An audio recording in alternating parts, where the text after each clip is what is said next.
Hey there, fellow travelers. Mark here with Walter's World, and today we're in Madrid, Spain for the don'ts of visiting Madrid. We got quite a few here. Some of these work for a lot of Spain and some are just for here in Madrid, but we thought we'd help you out to kind of supplement our don'ts of Spain video. Anyway, first things first. When you're exploring Madrid, you're probably going to get lost. It does happen, and it's okay to ask for directions and stuff like that. But the thing is, when you ask directions, make sure you're not looking at your phone trying to figure out, they say go right then left, yeah, left and right. No. You need to watch them, because the Madrileños, the people from Madrid, they speak with their hands. So they'll tell you, oh, just go that way for a bit and then take a left and then a right, you know. And the hand gestures kind of tell you how far you go, because, oh, it's just down there. Oh, it's close. Well, go, it's just down there. That means like it's way far away. So make sure you pay attention to the people when you're getting directions, because the number of like wags of their hand really can indicate, oh, you go this way and then take a left and then go for a right. So it's like, oh, a long way straight, then a little left and then a long right. So just make sure you do that, okay?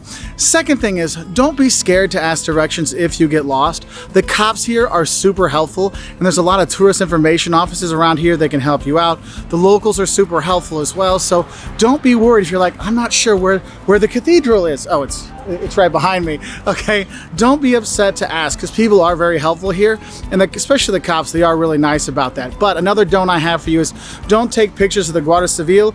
You know, Spain has had, ETA and other problems and other issues out there. So, don't take too many pictures, or just don't take pictures of the cops, the Guardia Civil, when you are here, because they are super helpful, and you're gonna be like, hey, thank you so much. Can I get a picture? And they might be like, maybe not. So it is difference between the police and the Guardia Civil. So best bet, just kind of stay away from taking pictures of the cops. Though a lot of my female friends have told me how good looking the police officers are here and how they wouldn't mind getting arrested by some of them. But just know they are super helpful. So don't be scared to talk to them, okay? Now these next couple don'ts kind of tie together. One thing is, don't eat the paella in the center. Okay, you're gonna get off at Sol and you're gonna see all these restaurants and bars just right there. You say, oh, I wanna go eat right here. You can, that's okay. They're touristy, yes, but don't eat the paella, because most of the time what you're gonna see is a board with like 10 different versions of paella. Well, the thing is, they're all cooked the same way, in a microwave. They're just frozen versions of it. So don't get the paella in the center of the city. What you should get is arroz caldoso, which is the stew. They can have seafood or it can have chicken in it and stuff like that with rice.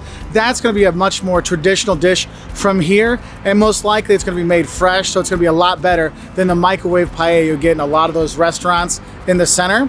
The next don't we have for you is, don't get the sangria in the center. I know you're coming to Spain and you wanna have your sangria and your tapas and stuff like that. But look, a lot of places in the center, they might water down the sangria and it won't be quite as tasty as you're used to. So what I recommend is get the Tinto de Verano, which is like the summer wine, which is basically red wine and Sprite or Fanta mixed together. It's a lot more fresh and fruity, and you feel like you get a better kind of value with it, and it doesn't get watered down like the sangria does, okay? Now, sticking when you're eating here, one thing I'll tell you this, don't get confused between tapas and raciones. Raciones are a really big plate of some of these tapas you might see, and you're gonna pay for those. A tapa, you're gonna get, if you order a beer, pretty much there's like an unwritten rule here that if you order an alcoholic beverage like a wine or a beer, they're going to give you some kind of tapa. Maybe it's a tortilla española, or maybe a little patatas bravas, or maybe a little rice thing, or maybe a croquette or something like that. Usually comes with your drink, so it's not even something you pay for. But if you want a big plate of something, you get a ración, then you're gonna pay, maybe 10 euros for that. And that's one where I've seen tourists getting screwed over here, is that they'll go to like what they think is a tapas bar or something like that, and they see the thing like, oh, yeah, I want a big plate of those croquettes. I'm like, 15 euros, what's this? Oh, because you got the raciones, the ration size. So make sure you're getting the tapas, not the raciones. Also, don't be stingy when you go to the tapas bars and you're eating here in Spain. And in Madrid too, obviously. Because here you're gonna share, okay? I might have ox, and you might have, fish, and your other buddy will have some paella or arroz caldoso or whatever, but you're gonna share. Oh, that looks good. If your friend says, oh, that looks good, they wanna try it. So yeah, go ahead and try some. And you're gonna share all your stuff. And I have seen people, like tourists around here, and I've brought groups here as well, and I'll see them and they'll have Spanish people with us, and like, oh, and they're like reaching over to grab from somebody's plate, and they're like in jail. No, you cannot have any of my stuff. Look, here you don't be stingy. You share the stuff when you go out to eat.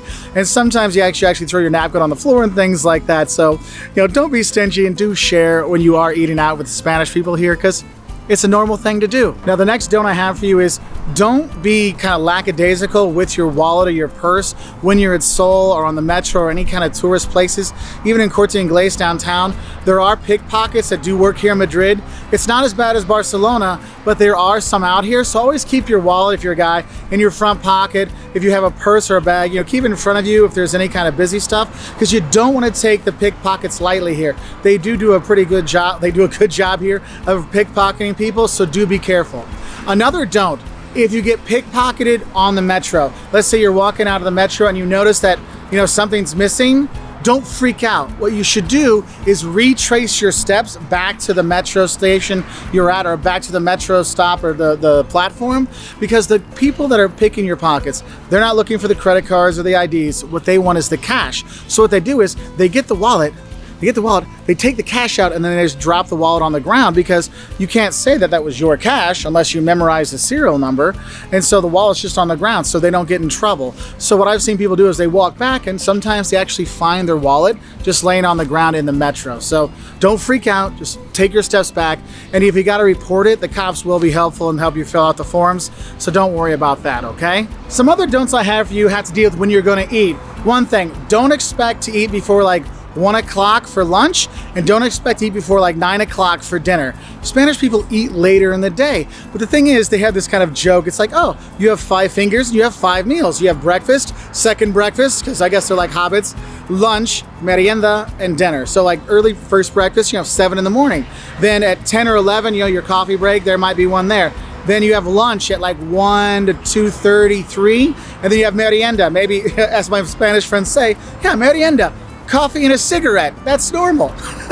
You have that 5 or 6, and then you have dinner at 9 till 11 o'clock at night. And don't be surprised seeing kids playing out with their grandparents at midnight in the squares, because they eat much later here. So don't expect to eat early. Now, you can find food between the normal eating times, but a lot of times it's gonna be fast food places or tourist places. What I recommend is getting a bocadillo, which is a baguette sandwich, lomo con queso, basically ham and cheese. That's the bocadillo you get here, man. It is awesome here in Madrid. So that's one thing you really have to have, okay? Other things when you are there, when you go to a restaurant for lunch, don't skip the menu of the day. Because what's cool is they have this kind of unwritten rule here that they're gonna have a meal for everybody that anybody can afford, like a full 3-course meal. And these menus, you get a starter, like a good starter, you get an entree like a meat dish, and you get a dessert, and you get the bread, and you get a drink like wine or a soda or a beer or something like that.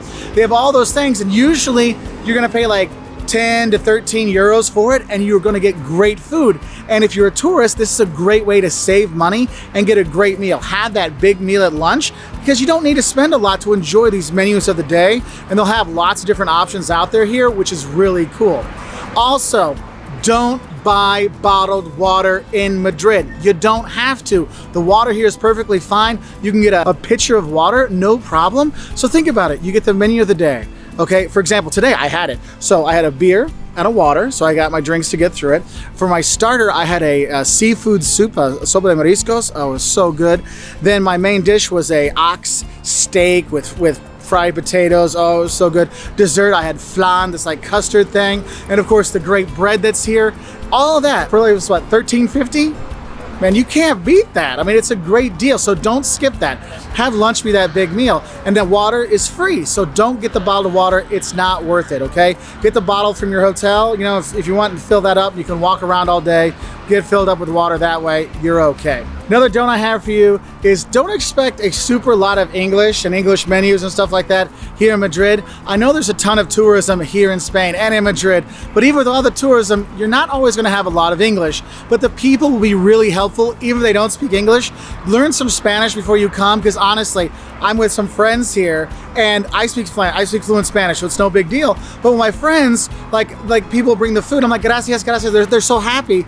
My friends finally saying thank you. They said gracias, and the guy's like, oh, gracias y usted. He's like, thank you to you, sir. He was so happy because they tried. So just try a little Spanish. They'll open up even more. The people here in Madrid really are fantastic. I've always enjoyed coming here. I've had lots of students from here, Carol. I mean, there's been all kinds of cool people I've known from here. I've visited Madrid many times. There's so many cool things to do here. The Prado Museum is one of my favorite museums in the world. The Reina Sofia, going to the Plaza Mayor. There's great day trips. Okay, there's another don't.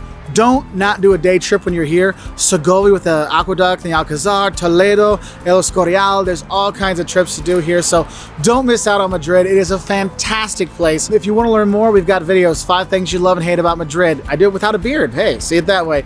10 things that'll shock you about Madrid. 5 things you love and hate about Spain. 10 shocks of Spain, don'ts of Spain in general. We've got all kinds of videos on our website at waltersworld.com. We're also on Twitter, Facebook, Instagram, YouTube, and we really appreciate your likes and subscriptions. And we hope you have a great time here in Spain and in Madrid, because it is a really fun place with really great people. So do come, help out that Spanish economy and help them enjoy you and you enjoy them, and have a great time. So I'll say adios de Madrid. Bye from Madrid.